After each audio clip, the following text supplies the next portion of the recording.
말씀은 창세기 45장 9절에서 28절까지 말씀인데요. 9절에서 15절까지만 읽도록 하겠습니다. 당신들은 속히 아버지께로 올라가서 아뢰기를 아버지의 아들 요셉의 말에 하나님이 나를 애굽 전국의 주로 세우셨으니 지체 말고 내게로 내려오사 아버지의 아들들과 아버지의 손자들과 아버지의 양과 소와 모든 소유와 고센 땅에 머물며 나와 가깝게 하소서. 흉년이 아직 5해가 있으니 내가 거기서 아버지를 봉양하리이다. 아버지와 아버지의 가족과 아버지께 속한 모든 사람에게 부족함이 없도록 하겠나이다 하더라고 전하소서. 당신들의 눈과 내 아우의 베냐민의 눈이 보는 바 당신들에게 이 말을 하는 것은 내 입이라. 당신들은 내가 애굽에서 누리는 영화와 당신들이 본 모든 것을 다 내 아버지께 아뢰고 속히 모시고 내려오소서 하며 자기 아우 베냐민의 목을 안고 우니 베냐민도 요셉의 목을 안고 우니라. 요셉이 또 형들과 입맞추며 안고 우니 형들이 그제서야 요셉과 말하니라. 아멘. 요셉은 형들에게 두려워하지 말라며 걱정을 덜어주려고 합니다. 하나님이 자신을 애굽의 통치자가 되게 하셨음도 고백하죠. 또한 아버지 야곱에게 자신의 소식을 전하고 애굽 땅으로 모셔오라고 말을 전합니다. 그리고 애굽 땅 고센에서 자신의 아버지를 봉양하겠다라고도 말을 하죠. 그리고 요셉의 형들이 왔다는 소문이 바로의 궁에 퍼져서 바로의 신하들도 기뻐했습니다. 그만큼 요셉이 덕망이 있는 총리라는 것을 볼 수 있는 부분이기도 합니다. 바로도 요셉에게 너희 가족을 애굽 땅으로 데려오라라고 명령을 합니다. 요셉은 형제들에게 옷을 선물하고 아버지에게 드릴 엄청난 예물도 준비하죠. 그리고 형들은 그 선물을 가지고 아버지 야곱에게 갑니다. 가나안 땅에 도착한 형들은 아버지에게 요셉이 살아있고 총리가 되었다라는 이야기를 합니다. 야곱은 어리둥절해서 아들의 말을 처음에는 믿지 못합니다. 아들들의 이야기를 다 끝까지 전해 듣고 야곱은 그것이 실제임을 깨닫고 정말 기뻐합니다. 여기까지가 오늘 본문의 짧은 요약입니다. 그런데 오늘 본문 속에서 우리가 주목해야 할 부분이 있습니다. 어딜까요? 14절과 15절을 우리가 한번 읽어보았으면 좋겠습니다. 자기 아우 베냐민을 목을 안고 우니 베냐민도 요셉의 목을 안고 우니라. 요셉이 또 형들과 입맞추며 안고 우니 형들이 그제서야 요셉과 말하니라. 서로 목을 안고 울며 요셉이 형들과 입을 맞추고 그때서야 형들이 요셉과 함께 말하기 시작했다라고 오늘 본문은 말하고 있습니다. 그런데 이 부분이 어떤 사건과 매우 대비가 됩니다. 대조가 됩니다. 반대의 상황인 본문이 있다는 것이죠. 기억하십니까? 창세기 37장 4절의 말씀입니다. 제가 읽어보겠습니다. 그의 형들이 아버지가 형들보다 그를 더 사랑함을 보고 그를 미워하여 그에게 편안하게 말할 수 없었더라. 요셉의 형들이 요셉에게 편안하게 말할 수 없었다라고 말하죠. 여기에서 편안은 제가 뭐라고 예전에 설교했었지요? 몸과 마음의 편한 상태를 말하는 것이 아니라 예전 이 본문을 설교할 때에 히브리어로 이 편안이 샬롬이라고 했었습니다.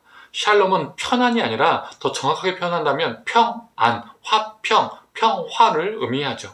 즉 요셉과 형들 사이에는 샬롬이, 평안이, 평화가 없었습니다.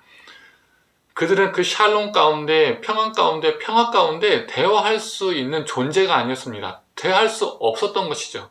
그게 그들의 관계였습니다. 그런데 오늘 본문을 보면 어떻습니까? 입맞춤을 하며 말하기 시작했습니다. 여기서 입맞춤을 한다는 것은 너와 내가 적이가 없다, 악의가 없다라는 의미를 가지고 있습니다. 즉 너와 나의 관계가 지금 샬롬의 관계다, 평화의 관계다라는 것이죠. 평화의 입맞춤이라는 것입니다.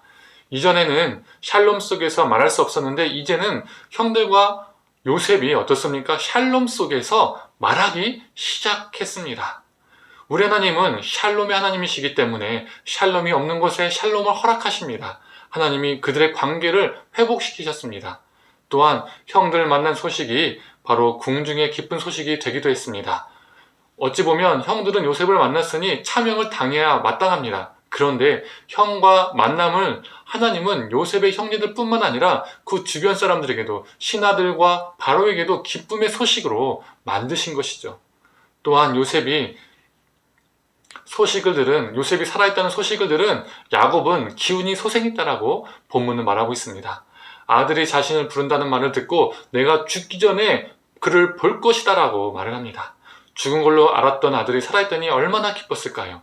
야곱에게는 말로 표현할 수 없는 엄청난 기쁨이 넘쳐났을 것입니다. 하나님은 모든 관계를 회복시키시고 그 안에 기쁨이 넘치게 하셨습니다. 사랑하는 성도님들, 우리 관계 속에서 샬롬이 없는 관계가 있으십니까? 깨지고 틀어진 관계가 있으십니까? 하나님 안에서 회복되는 역사가 있기를 원합니다. 샬롬 속에서 다시 대화하게 되는 역사가 있기를 원합니다. 회복시키는 하나님께서 우리의 관계를, 우리의 문제를 회복시켜 주시고 우리 안에 그리고 우리 관계 주변인들에게도 그 회복의 역사가, 기쁨의 역사가 있기를 원합니다. 내가 배우자와 샬롬 속에서 대화하지 못한다면, 내가 내 자녀들과 샬롬 속에서 대화하지 못한다면, 내가 일터에서 내 동료들과 그리고 교회 공동체 안에서 나의 동역자와 샬롬 안에서 대화하지 못하고 있다면 하나님께서 그 관계 가운데, 우리 관계 가운데 샬롬을 허락해 주시길 원하십니다. 또한 우리 하나님은 샬롬의 하나님이시기 때문에 요셉처럼 먼저 샬롬의 손을 내밀 수 있는 존재가 되기를 원합니다. 그때 그 안에서 우리를 통해서 진정한 하나님의 평화가 임하게 될 것입니다. 오늘 하루도 샬롬의 사람으로 샬롬을 전하는 저와 우리 성도님들 되기를 간절히 소망합니다. 함께 기도하겠습니다. 하나님, 샬롬 속에서 말할 수 없었던 이 형제들의 관계가 오늘은 샬롬의 입맞춤을 하고 말하기 시작했습니다. 그들의 관계가, 샬롬의 관계가, 평화의 관계가, 평안의 관계가 되었습니다. 하나님, 우리 가정 가운데 내 자녀들과 내 배우자와 또는 내 동역자와 그리고 때로 내 동료들과 샬롬의 깨진 그런 관계 속에 살고 있지는 않습니까? 하나님, 우리 관계 속을 어느 누구보다 하나님께서 아시오니 그 깨어지고 틀어진 관계가 샬롬의 관계가 되게 하여 주시옵소서. 그리고 요셉이 먼저 형들에게 샬롬의 손을 내밀었던 것처럼 우리도 샬롬의 손을 내밀 수 있는 존재가 되게 하여 주시옵소서. 그렇게 오늘 하루도 또 우리 삶을 통해서 하나님의 샬롬이 전해지게 하여 주시옵소서. 감사드리며 사랑에 많으신 예수님의 이름으로 기도드립니다. 아멘.